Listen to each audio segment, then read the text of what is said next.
Muchas gracias, José Manuel. Y bueno, gracias a todos gracias a Lugia y al Ayuntamiento por esta jornada y a todos los valdepeñeros por vuestra hospitalidad, porque llevamos aquí 3 días intensos pero muy gratificantes. Hemos estado en las escuelas, la de arriba, la de abajo, en los institutos, en el centro de día o de, no sé cómo se llama, de mayores, y la verdad que bueno, hoy ha sido un día magnífico con la charla magistral que nos ha ofrecido Manuel y la verdad que ha sido pues un privilegio, aunque insista en esa, me redunde en esa palabra, porque como muy bien decía Manuel, no siempre los proyectos artísticos se pueden combinar con un trasfondo científico, como ha sido este caso de un programa, un plan, un proyecto historiográfico que aúna historiadores, arquitectos, historiadores del arte y un iluminador de manuscritos, que eso también, aunque sea yo, bueno, no se encuentra todos los días. Habéis emplazado más para allá. Si os queréis acercar por intentar ver un poquito más, estáis invitados a venir aquí, por eso me he bajado. Podéis poner sillas por aquí si queréis.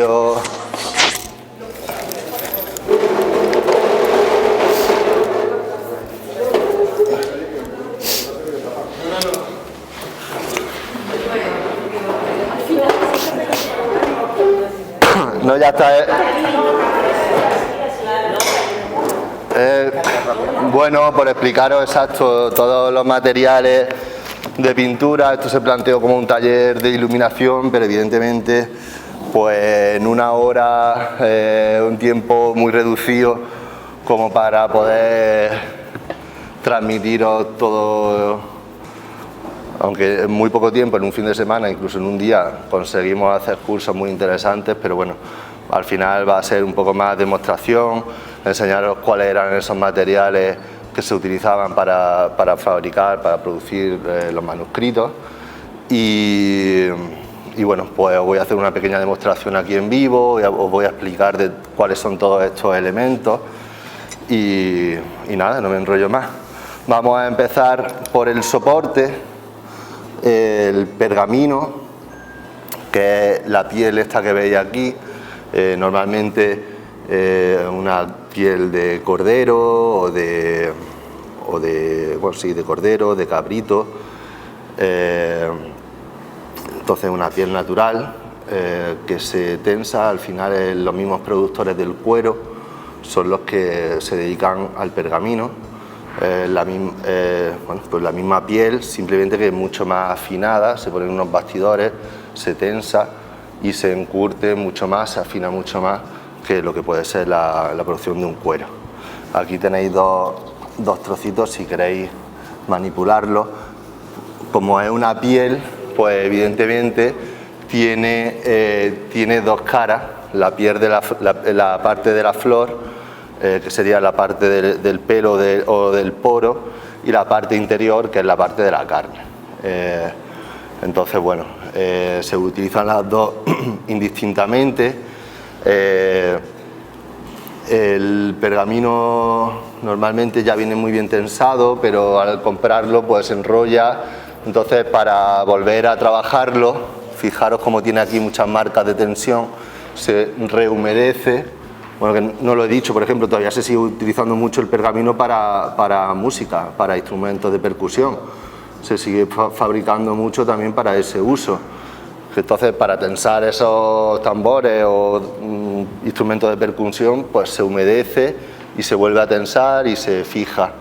Y luego, por si aún quedan, aunque esté muy bien trabajado, si aún quedan impurezas, se suele lijar un poquito, abrasar un poquito con un producto que es el blanco de sepia, que es la raspa esta de la sepia que se ve con los canarios que la comen para poner huevos. Básicamente es un elemento de cal y se muele, y eso se utiliza como desengrasante. También se puede añadir alguna goma como fijador, pero bueno, básicamente ese producto. Y bueno, aquí tenemos una piel de cabrito, que una piel más especial, porque si veis la diferencia, por ejemplo, este es un pergamino normal que suelo utilizar yo normalmente para trabajar, y veis que es mucho más claro, mucho más sólido, más liso.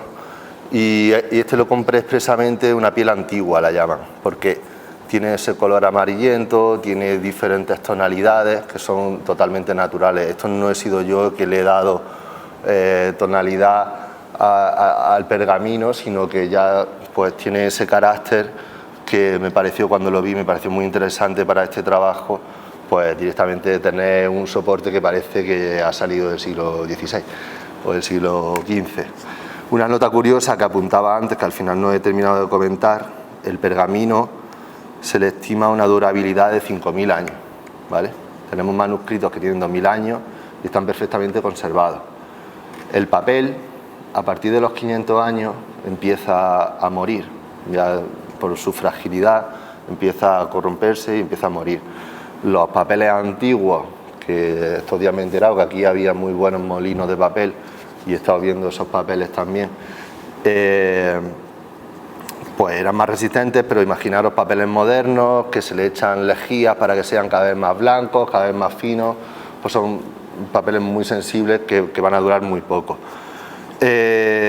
Como nota curiosa, el Parlamento inglés continúa escribiendo todas sus leyes sobre pergamino, porque es el soporte más duradero que hay, es decir, mucho más que el papel y muchísimo más que los soportes digitales, que en 15-20 años se quedan prácticamente obsoletos.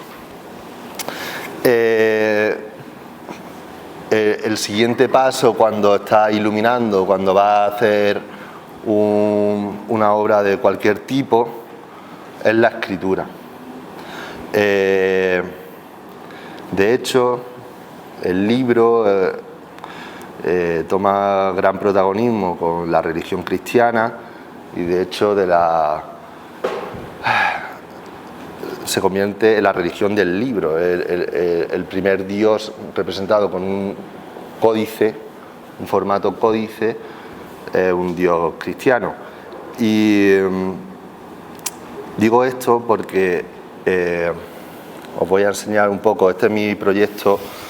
Yo me formé en Francia, bueno, hice Historia de Arte en la Universidad de Jaén, pero luego encontré una pequeña escuela, que es la única que existe en el mundo, tan especializada, donde imparte una formación profesional, una formación muy especializada, donde bueno, pues enseñan todos los estilos de iluminación de manuscritos, que van desde el siglo III al siglo XX, porque realmente nunca se para la producción de manuscritos.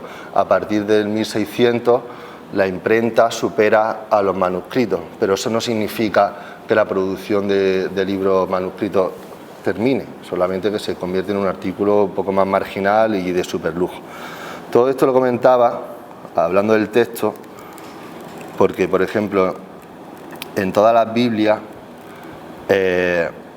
encontramos en el folio izquierdo encontramos las ilustraciones, y en el folio derecho encontramos el texto, porque realmente iluminación, o luminure en francés, significa pues eso, dar luz a los textos. ¿Y qué pasa? Que se está iluminando el texto sagrado, sobre todo porque viene de ese ambiente religioso. Entonces, mucho más hoy en día la imagen sería prioritaria, iría en la página derecha, pero tradicionalmente siempre ha sido mucho más importante la palabra que la imagen. Ahora continuaré con esto. Y luego otra cosa, objetivamente, a nivel de logística, vamos a decir, que si empieza a iluminar, o sea, si empieza a dibujar, a ver si se quedara, que viene bien cerrado. Bueno, ahora lo saco. imaginaros, hasta el mejor escribano echa un borrón. Entonces, si empiezas a pintar y empiezas a dorar y empiezas a avanzar ese trabajo y luego te pones con la escritura, pues si tienes un lapsus, te come una letra, te come una línea o te come un párrafo o te cae una gota de tinta encima de la pintura, pues es trabajo perdido. Entonces siempre la primera etapa es comenzar por la escritura y bueno, os presento aquí también algunos de las herramientas tradicionales para la escritura, que es la pluma de ave, normalmente pluma de oca, como esta es una pluma de pavo, porque tiene un cañón muy grande y son muy resistentes. Las plumas a veces son demasiado blandas y bueno, se pueden atemperar con calor, con arena, con tierra de arena fina, se temperan, se calientan, entonces en contraste con agua fría se endurecen muchísimo. Y entonces antes de la revolución industrial y que se crearan las plumillas metálicas, con las que también trabajamos y con las que se escribía hasta hace muy poco, bueno, pues con la pluma de ave, como veis, lo que tenemos son diferentes calibres de cañón. Entonces, con una pluma de ave, pues como máximo va a conseguir 3-4 milímetros de anchura. Entonces, cuando había que escribir un libro cantoral, por ejemplo, un libro de catedral muy grande con esas notas musicales, pues se pasaba a otro instrumento más antiguo todavía, que ya los egipcios trabajaban con él, que es el cálamo. El cálamo es una caña de río, una especie de junco, bambú, hay diferentes tipos de cañas. Entonces, con este instrumento pues se consiguen calibres mucho más anchos para hacer letras pues más grandes. Y ya, como comentaba, pues a partir de la revolución industrial aparecen las plumillas metálicas, que bueno, son más resistentes. Esto que habéis visto en las películas con la pluma entera, así súper larga, con toda la pluma entera, eso es pues efectivamente de las películas, ¿vale? Normalmente se quitaba todo y de hecho el diestro se usa el ala derecha y los zurdos usan el ala izquierda, y como veis pues es totalmente ergonómico, no pesa absolutamente nada y puede estar pues como estaban los escribanos en su celda, pues de sol a sol, de sol a la caída del sol, pues copiando, que era también un trabajo de oración. Y bueno, entonces una vez que estaba realizada la pintura, se realizaba una de las etapas más importantes de la iluminación, que también es la incorporación de elementos metálicos, es decir, del oro o de la plata. Entonces, que ahí sí que dan luz literal a los textos. Esto es el conocido como pan de oro, también se conoce como oro batido, porque son a partir de un lingote de oro, se mete en un tórculo, se hace una lámina muy fina, cada vez más fina, se recorta en cuadraditos, se ponen unos papeles encerados, hay varios vídeos muy interesantes, además de batihojas españoles que aún quedaban en los años 90, creo que por la zona de Zaragoza, no estoy muy seguro, pero no sé si sabéis, Eduardo Monesma, creo que se llama, un realizador de documentales etnológicos, lo está subiendo todo a YouTube y eso engancha como, vamos, lo pones un rato y estás todo el día, yo por lo menos, viendo antiguos hornos de cal, molinos, hay de todo, y sale el batihoja. Bueno, batihoja porque después de poner esos cuadraditos de lámina de oro entre papeles encerados, pues con un mazo se iba batiendo y nada, antiguamente tenía, perdonadme si aquí hay algún matemático o científico, porque yo tampoco domino, tenía 2 micrones de espesor, el pan de oro, y hoy en día tiene 0,001 micrón de espesor. Creo que esa es la regla, no sé, pero como es como 100 o 1000 veces, ya es que ahí me pierdo, más fino que un papel de fumar, ¿vale? Entonces se presenta siempre en estos cuadernillos de hojas de seda, normalmente trae 25 hojas y hay de diferentes quilates. Este es de 24, realmente nunca es de 24, es de 23 3/4 porque necesita otro metal para poder ser maleable. y tradicionalmente hay otro instrumento que se llama el pomazón, que es un cojín, un pequeño cojín con una piel, pero un cuero especial, una napa, un cuero muy fino. Entonces sobre ese cojín de dorador que se llama pomazón, con un cuchillo de dorador se tumba el oro, se corta y con un pincel especial pues ya se pone. Por ejemplo, para el dorado de tronos, esculturas y imágenes, etcétera, se usa un pincel plano, que es como una especie de brocha muy finita con pelos de pony, que se llama polonesa o pelonesa, y entonces con ese pincel coges directamente toda la hoja y la posas sobre una escultura ya estucada y tal. Entonces aquí también efectivamente pues hacemos un gesso, se llama, que es una especie de estuco con un sulfato cálcico. Se le añade un bol de Armenia, que es un óxido de hierro muy rico en plomo. Entonces esa tierra roja, la cama, se llama la cama ideal para que pose el oro. También usábamos colas tradicionales de animales, como esta, que es cola de pescado, sobre todo para superficie plana, pero la cola de pescado también te permite dar volumen. Si no, luego hay otras resinas naturales con las que se puede dorar, pero no te permiten hacer volúmenes. Si alguien también me quiere ir interrumpiendo sobre la marcha y tiene alguna pregunta, si no yo avanzo. Entonces, una vez que ese trabajo de escritura está bien planteado, se ha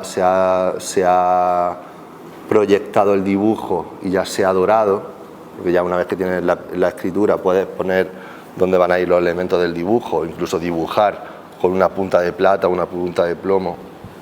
Se hacía tradicionalmente, se hace el dorado y ya sí que se pasa a la pintura.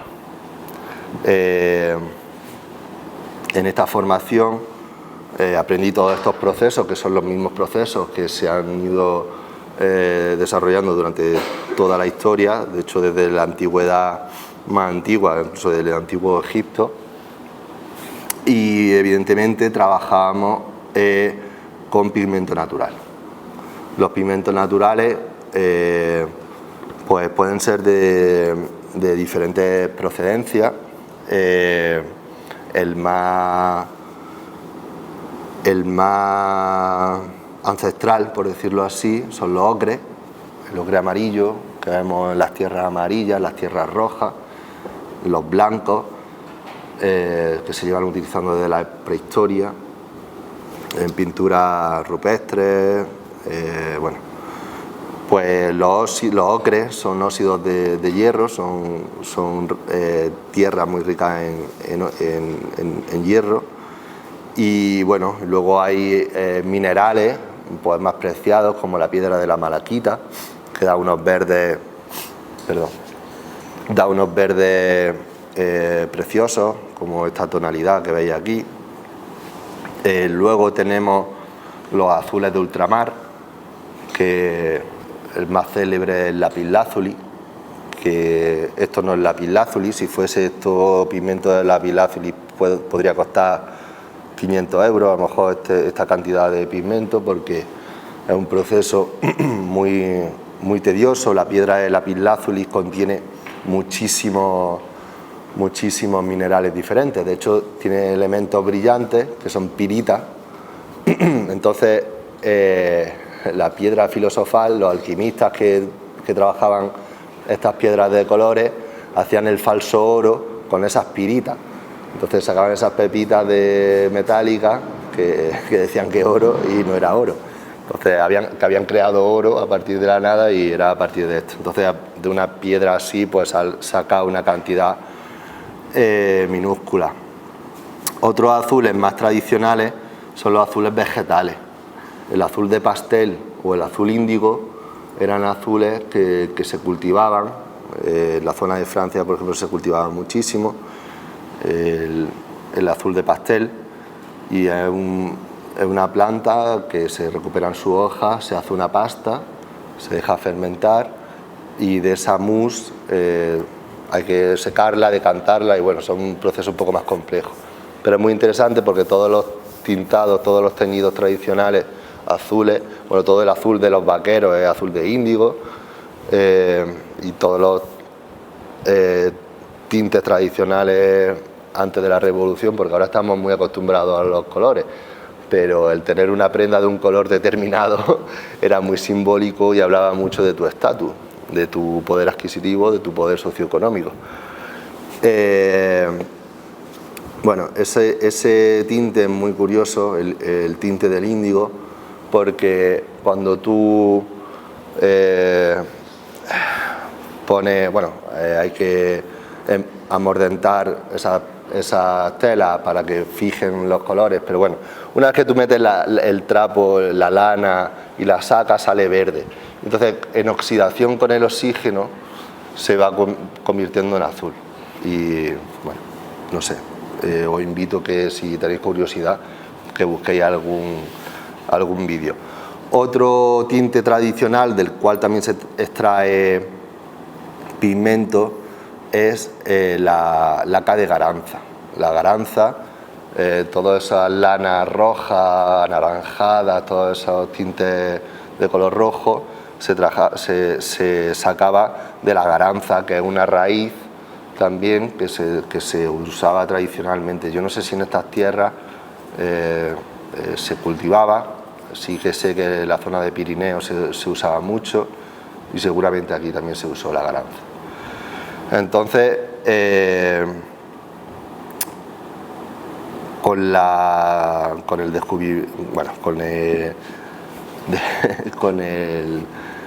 conquista de la América, se exporta o se importa un tinte, porque o sea, estábamos hablando de productos minerales, de productos vegetales, pero también tenemos un pigmento de origen animal, que viene a partir de insectos o moluscos. Empiezo con los moluscos porque el pigmento mineral, o sea, animal más célebre es el púrpura de Tiro, que es el púrpura de las capas de los emperadores, que era una cuestión de estado. En las costas de Tiro había, no sé, miles y miles y miles de moluscos, son como cañahillas, ¿vale? El murex, y son como unas cañahillas, eso se dejaba secar, luego se molía y tal. Total, que esa producción, bueno, hacían falta 10.000 cañahillas para 1 gramo de púrpura de Tiro, ¿vale? Entonces imaginaros el coste de ese pigmento, de ese colorante. Realmente estos que estoy hablando, tanto los vegetales como estos animales, son colorantes, no me voy a meter ahí. Entonces, con la caída del imperio se pierde ese saber, ese conocimiento. Y cuando se conquista América, se descubre la cochinilla, que es la plaga de las chumberas, que no es las cochinillas estas que se hacen una bola, sino esa pelusa blanca que sale en las chumberas. Después de la plata era lo que más rédito dejaba la corona. De hecho, hasta finales del 18 no se dijo que el carmín era de cochinilla, venía de ese insecto. Y bueno, este carmín que he usado ahí, que veis en la cartela, en el nombre de Valdepeñas, y que también aparece en los privilegios de Valdepeñas, que ayer tuve el privilegio de estar viendo, y bueno, pues como veis es un color magnífico. Y bueno, esos son los colores más tradicionales. Luego pues se van enriqueciendo en función del territorio, en función de lo que haya, pues se utilizan unos colores u otros. El plomo también se utilizaba muchísimo, que aquí no tengo, pero aquí sí. O sea, no lo tengo en pigmento, pero aquí sí. Esto es el minio. La iluminación, o en Francia se llama illuminio, aquí se llama iluminación, pero en Italia y en España también se llama miniatura, la miniatura. Y miniatura viene de pinturas miniadas, no viene de porque sea chico. Y lo de miniado viene de este pigmento que es el minio, el minium, que es el que se echaba en las rejas para que no se oxidasen y luego se pintaba, vamos, que es un óxido de plomo. ¿Vale? Y entonces estos pigmentos se podían producir fácilmente. De hecho, se metían en ánforas con vinagre y plomo, se enterraban y luego se sacaban a los meses y se sacaban estos colores. Esto es una malaquita, pero también podría ser un verde gris. El óxido de cobre, la escultura de cobre, en las mismas tuberías, veis ese azulete. Eso se utiliza como pigmento, también se puede producir muy fácilmente. En un bote con vinagre se mete una placa de plomo, de cobre, perdón, y sale ese verde gris, ¿qué pasa? Que son pigmentos, pues bueno, que hay que manipularlos con cuidado. Y luego, pues, esto es una tierra, pero el amarillo de plomo se utilizaba muchísimo y lo que se usaba también era el blanco de plomo. Pero ya desde principios del 20 el blanco de plomo se intentó quitar de circulación por muchos accidentes. Fortuny, el más célebre es que Fortuny, el pintor, usaba tantísima cantidad de blanco de plomo pues que acabó envenenado. Entonces nada, os voy a hacer una demostración para que veáis cómo se procesan estos pigmentos. Entonces, los vegetales y los animales pues tienen un proceso un poco más complejo de extracción de ese polvo que es el pigmento. Los minerales es un poco más fácil, machacar y decantar un poco y tal. Entonces a ese pigmento no basta solo añadirle agua, porque si no, no se quedaría fijo al pergamino, sino que hay que hacer un aglutinante. Y ahora estábamos hablando, uno de los aglutinantes tradicionales es la goma arábiga, que se usa, o sea, la receta de la acuarela básicamente lleva solamente goma arábiga, pero tradicionalmente se usaba mucho la resina de árboles frutales, como el ciruelo y el cerezo, que aquí es muy típico. Pues esa lágrima de sangrado de resina natural, eso se usaba como aglutinante. Luego para el pergamino también se usa mucho la albúmina. Esto ya está mezclado. La albúmina es de la clara de huevo. La clara de huevo tiene mucha albúmina y es un material pues muy adhesivo que sirve para fijar el pigmento al pergamino y que luego no salte. Y además la miel también se usa diluida, se usa porque da elasticidad y bueno. Y luego como conservante natural, por ejemplo, se usaba el clavo. El clavo se usa en muchas recetas de bellas artes. El clavo es un fungicida natural, entonces, o en aceite esencial es lo suyo, y entonces una gotita de aceite de clavo evita que se estropee.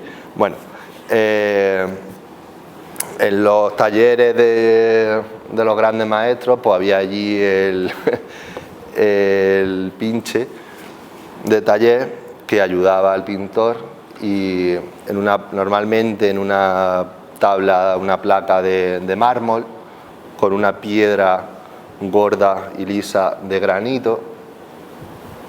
Y luego está este instrumento, que es lo que hace las veces de esa bola de granito, se llama una moleta.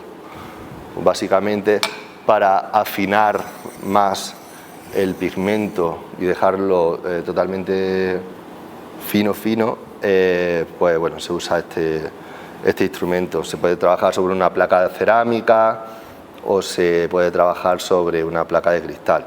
Y esta es la versión baby de la moleta, pero bueno, también la hay de mucho mayor calibre y normalmente son de vidrio soplado, las tradicionales. Y bueno, pues voy a hacer una pequeña demostración para que veáis la diferencia, por ejemplo, con una tierra y hasta aquí. Entonces, bueno, pues para evitar que en el caso de que hubiese alguna impureza, algún trozo de tierra más grueso, pues se muele. Otra cosa curiosa es que, por ejemplo, un ocre amarillo, un ocre rojo es la misma tierra que un ocre amarillo. Es decir, el ocre amarillo lo cogen y lo van quemando, lo van tostando, y por eso está los Siena son ocres tradicionales de la zona italiana de Siena, pero está el Siena natural, que es un pigmento muy conocido. Luego está el Siena tostado y el Siena quemado, calcinado también. Entonces, bueno, que al final es la misma tierra que se va quemando y se consiguen diferentes tonalidades. Y bueno, se puede trabajar con una espátula, con diferentes tipos de espátulas.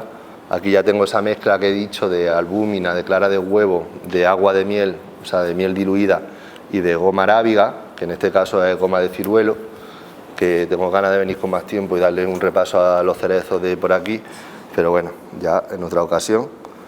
Y nada, entonces directamente tengo un curso de acuarela y todo el mundo online, todo me pregunta cuánta cantidad de aglutinante hay que echarle al pigmento, y realmente es algo muy intuitivo, porque una tierra va a necesitar mucha más cantidad de aglutinante que un plomo, que un blanco un rojo de cadmio. Aquí tenéis un vermillón, ese rojo vermellón clásico, que también sería un cinabrio. Eso ya no se usa. Ahora se usan los cadmios, que bueno, son mucho más suaves. Y nada, entonces ya con este instrumento pues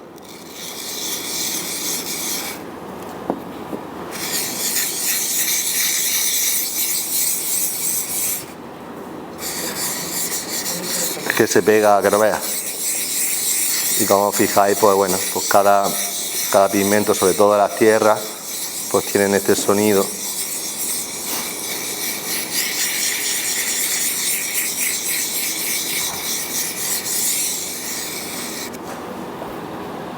Y bueno, pues esta es la manera tradicional. Se puede hacer a mayor escala, pero realmente el tema es que cuando trabajas con un pigmento natural, la cantidad que va a necesitar es mucho menor que si yo comprase un tubo de esta pintura, porque al ser únicamente pigmento puro, cunde como 5 veces más que cualquier producto que puedas comprar.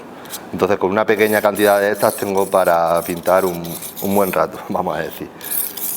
Vale, entonces esto luego se recoge, y tradicionalmente, aquí estáis viendo conchitas, pues lo suyo es almacenarlo en una concha, porque como tienen esa pátina esmaltada, pues no absorbe, se queda perfectamente conservado. Una vez que evapore el agua, si le puedo añadir agua, evapora, pero la cola seguirá siempre. Entonces luego, simplemente rehidratándolo, puedo volver a reutilizar todos los colores. Y luego, además, para la caligrafía me viene muy bien, porque hay que diluirlo mucho más. Entonces puedo tener una gran cantidad, puedo removerlo y dejarlo al punto deseado y hacer la caligrafía. En cuanto a las tintas, esta mañana apuntaba un par de cosas, pero es interesante Esto es nogalina. Aquí con la cantidad de nogales que tenéis, pues imaginaros, la nogalina, hay recetas de nogalina desde la antigua Grecia hasta en el Quijote. De hecho, también incluso con la cáscara de la almendrilla, los escribanos llevaban las almendrillas quemadas y secas, las llevaban en bolsitas y luego las humedecían cuando tenían que escribir algo. Se le añadía un poco de vinagre también y pues ya veis, algo tan asequible como también para las maderas, evidentemente se usaba para tintar, pero para la escritura se usaban esas cáscaras y luego también otras un poco más agresivas porque son más ácidas, pero que también se conocen desde la antigüedad, que son a base de tanino, es decir, del roble. Hay un mosquito que pica al roble y sale como una bola, que es donde deposita el huevo, y ahí esa fibra, esa bola, es rica en tanino, como el vino. Entonces la materia colorante de origen vegetal, ¿vale? Y luego hay unas sales de hierro o sales de cobre que combinándolas, una vez que hemos hecho una infusión con esos taninos, pues se vuelven muy marrón, muy negras o muy marrones en el caso del cobre. Con el hierro se quedan muy negras, muy profundas. ¿Qué pasa? Que esas tintas dan muchos problemas porque cuando escribes hace una reacción que cristaliza. Por eso en muchos legajos, en muchos documentos, falta directamente la línea. Entonces no es porque se haya perdido, sino porque la palabra se ha quedado como sólida. Entonces esa unión ha debilitado la junta con el papel y se ha caído directamente esa parte del documento. Y bueno, quedaría, por ejemplo, hablar de los pinceles. Sobre los pinceles hay muy poco escrito, era un secreto de taller. Y uno de los más conocidos es la pluma de pintor, que es de una pequeña zancuda así redondita con un pico muy largo. No me acuerdo nunca del nombre, disculpadme. Pero hay que buscar una pluma, la pluma de guía se llama, y esa pluma también se llamaba la pluma de pintor, y son pequeñas plumas que permitían pues pintar.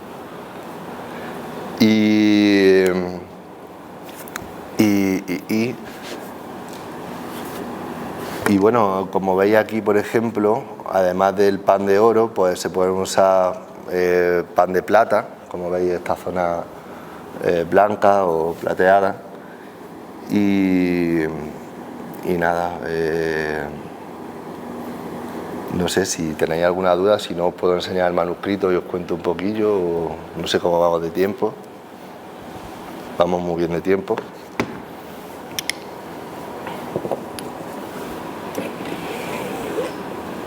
Esto lo hice con ocasión de la exposición del cardenal Merino, que un misal, un manuscrito también iluminado que se estuvo exponiendo en la Universidad de Jaén, y hubo unas jornadas también. Entonces yo impartí unos talleres, este era uno de los modelos, y la verdad que le encantó y funcionó muy bien. Así que bueno, si algún día os interesa, pues podemos hacer una jornada, y me vengo aquí 3 o 4 días y hacemos un curso de iluminación en condiciones. Y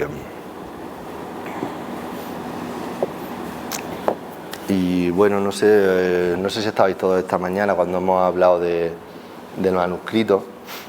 Del plano de Mancharreá. ¿Estabais todos? No, ¿no? Vosotros no estabais.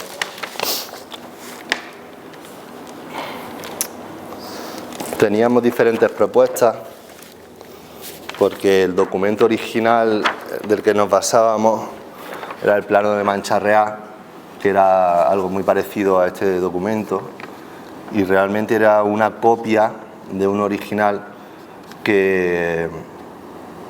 una copia posterior que había realizado Juan de Rolí, tracista y además escultor en la Catedral de Jaén, que se conservan muchas de sus obras. Entonces, en un primer momento, la idea era hacer una copia muy fidedigna de este documento, pero luego, reflexionando, dijimos, esto era una copia por un litigio que existió, y realmente el original, si fue de la mano de Reolí, pues tendría que tener mucha mayor calidad.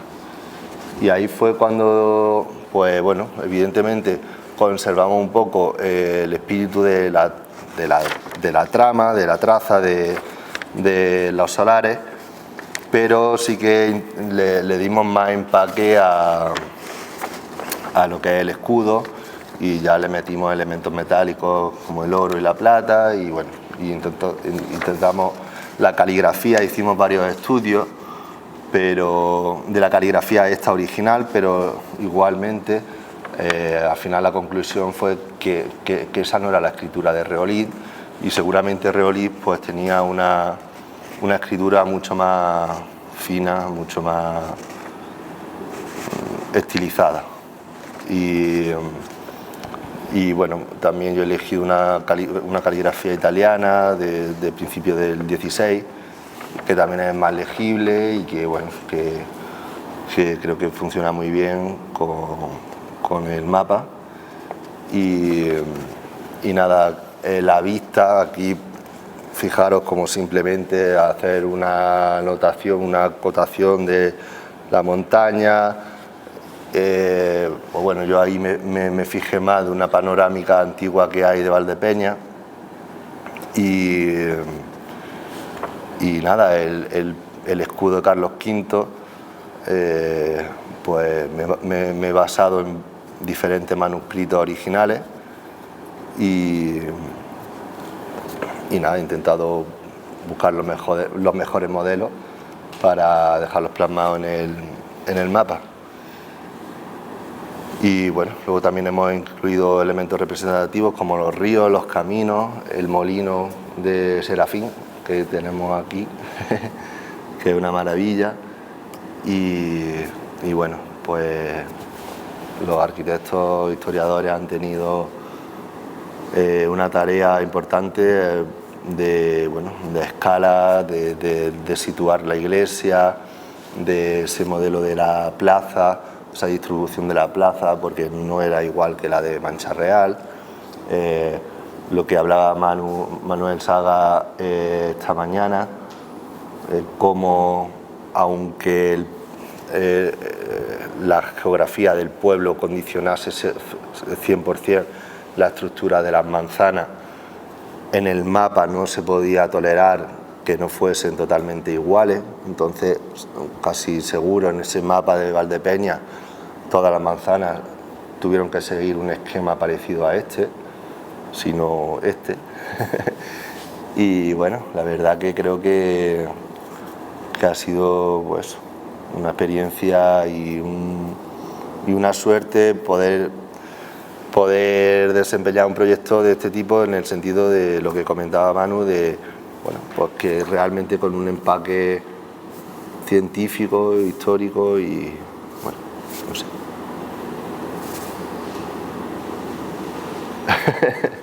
Vale. Muchas gracias.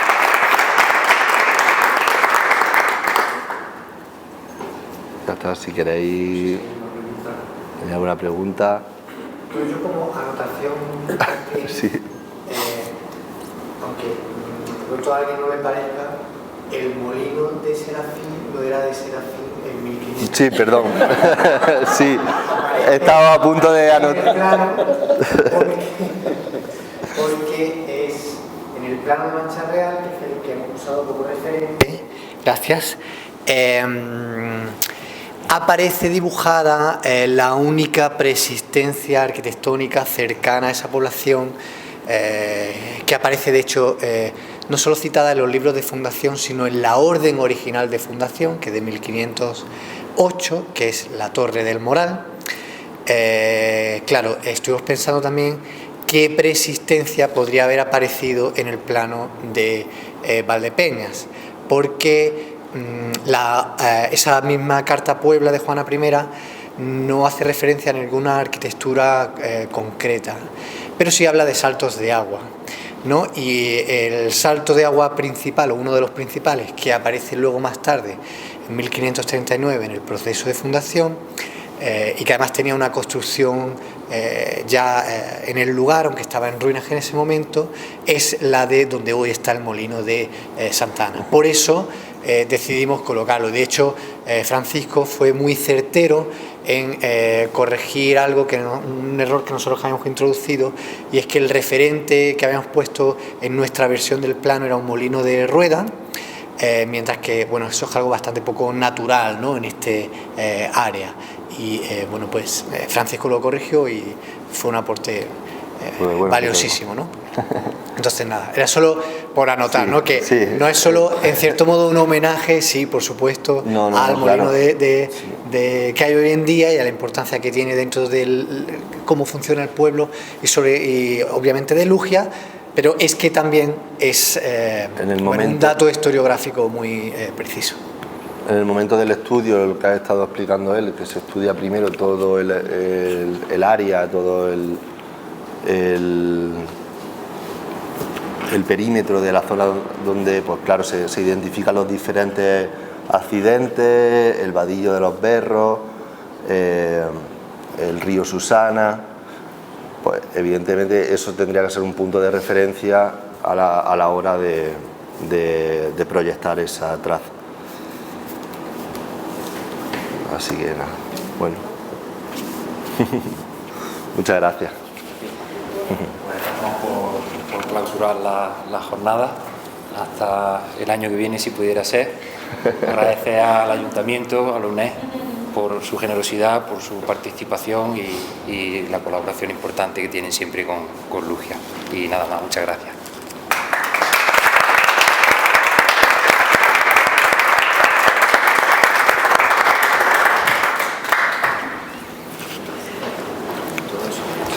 Sí, bueno, esto es que nos quería enrollar y no estábamos aquí para hablar de mi libro, pero... ¿Cómo que no? Eso dijo, ¿eh? Esto ya... El umbral, efectivamente.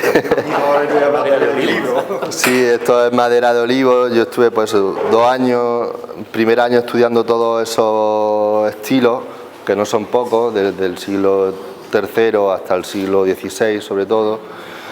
Y un segundo año se consagrado a una obra que sirva como de expositor. En francés, chef d'œuvre, es como una obra maestra, que en todos los gremios de artesanos y artistas pues tenían como una super obra, una virguería, algo poco asequible para cualquier comprador, pero que sirve de muestra y de carta de presentación. Y entonces yo en este manuscrito pues incluyo 4 de los estilos diferentes y hablo, como no, bueno, aquí tenéis un frontispicio un poco hermético de lo que cuento dentro del manuscrito, y hablo pues del lagarto de la Magdalena como buen lagarto que soy.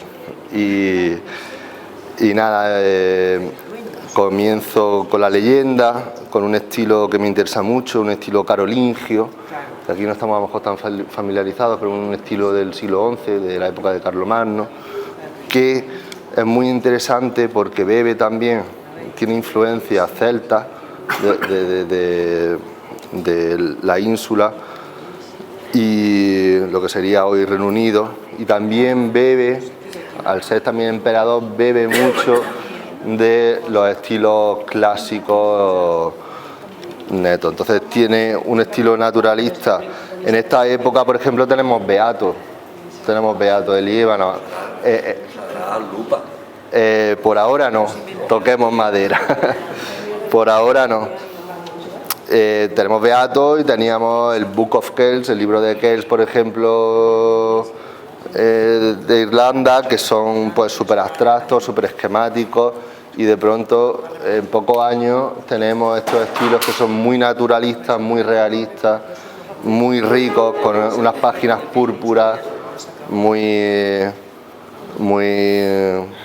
lujosas y para mí muy atractivos. Esto es inspirado de una Biblia, la Biblia de Carlos el Calvo, y fijaros ese momento viñeta, narrativo. Eso no es una creación mía, que sí que es todo un ejercicio de creación, pero ya tiene un sentido narrativo de contar esa historia.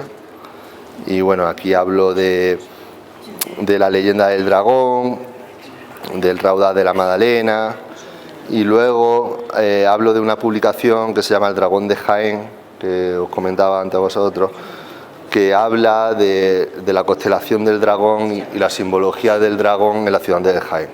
Y es que este autor, que es historiador también, sobre un plano de la ciudad de Jaén, une todas las iglesias tardomedievales y se da cuenta que dibujándolas, uniéndolas con una línea, configuran el mismo dibujo que la constelación del dragón.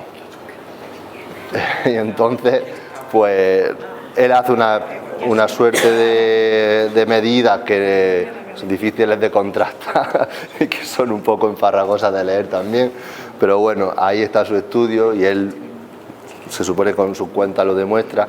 Pero sí es verdad que la constelación del dragón era muy importante porque, por ejemplo, la estrella polar estaba en la cabeza del dragón. La polaridad de la Tierra cambia a partir del siglo XV, pero hasta el siglo XV Draco era muy importante, estaba en la cabeza del dragón y precisamente en el plano de Jaén la cabeza corresponde a la cabeza de la ciudad, donde está la catedral, donde está el ayuntamiento, donde está el obispado, la calle maestra, donde está el estómago, donde están las carnicerías, donde están todos, y bueno, es muy simbólico y muy interesante. Aquí ilustro el ave con la lucha de las serpientes. No sé si en Jaén conocéis, está la fuente del Pato, se llama, que bueno, pues es una fuente romántica o no sé, del siglo XIX, que habla también un poco de la dualidad femenina y de esa lucha del ave palmípeda contra la serpiente, símbolo también de la tierra. Y, bueno, tiene mucha historia.